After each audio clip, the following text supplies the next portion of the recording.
Hield meer winkelpanden in het centrum van Dokkum komen leeg te staan.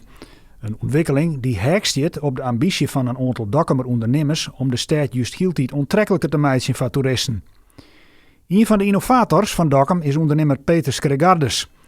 Hij had wel een verklaring voor de gaten in het winkelbeeld. Wanneer je constateert, zeg maar, als er bijvoorbeeld leegstand komt, ja, dan is er dus een winkelweg, zeg maar, die op dat moment het net volhouden kan. Een van de problemen daarvan is natuurlijk het internet, wat nou dus ook een versnelling krijgt door de corona. Wij zijn zelf DHL-depot en we zorgen, zeg maar, dat het aantal pakketten, zeg maar, binnen, ik denk in de tijd van corona bijna verdriedubbeld binnen, zeg maar. Dus al die internetbewegingen en al die koopbewegingen die worden net meer in de winkels zien. Ja, dat is natuurlijk heel erg vervelend. Het welkomgevoel in Dokkum is voor de middenstand enorm belangrijk.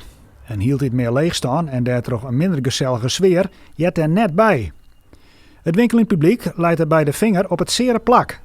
De meesten die krijgen misschien wat minder inkomen om te besteden. En natuurlijk, ze vregen je, gigantische huurprijzen voor de winkels. En dat maakt echt naar beneden, willen we Dokkum de positieve kaart zetten. In de zichtbaarheid van leegstaan zocht ondernemer Skregardes ook weer kansen. En in Dokkum is dat nogal van een pad zichtbaar. Eventueel de panden, zeg maar, die leegkomen, die moeten dus een opwaardering hebben. En dat kan, zeg maar, de winkelpand eigenaar zelf doen. Soms in samenspraak met de ondernemer, maar dat komt, als het goed is, komend voorjaar ook een fonds. Waardoor je eventueel subsidies of hulplijnen kennen en daarmee je gevel, de oude gevels in Dokkum, kunnen daarmee restaureerd worden. En intussen is op de merk in Dokkum al van alles gaande. De abdij is opkocht en in Greven verbouwd en voor de bestemming van het pand van Sinderen borrelt ek van alles. En voor echte ondernemers is het glas meestal heel vol.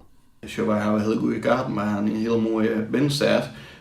Alleen bij ons rennen er minder mensen als in Leeuwarden of in Grijns. Dus als je een ijskoolwinkel beginnen wil, kun je dat dan het best in Dokkum doen of in Grijns, waar al je mensen binnen. Ja, de kans dat je een ijskoolverkeer is in Grijns en misschien groter.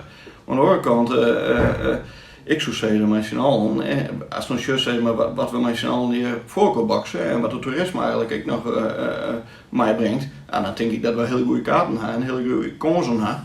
Dus ik denk dat het in combinatie met het opwaarderen van de stad en het lobbyen inderdaad kijk, waarom nog wel in Dokkum ondernemen dan ergens anders, ja, dat we dat met z'n allen wat stipje wat op een heel niveau krijgen en heel mooi naar boeten brengen. Dat is ook een stukje marketing van je stad. Hè?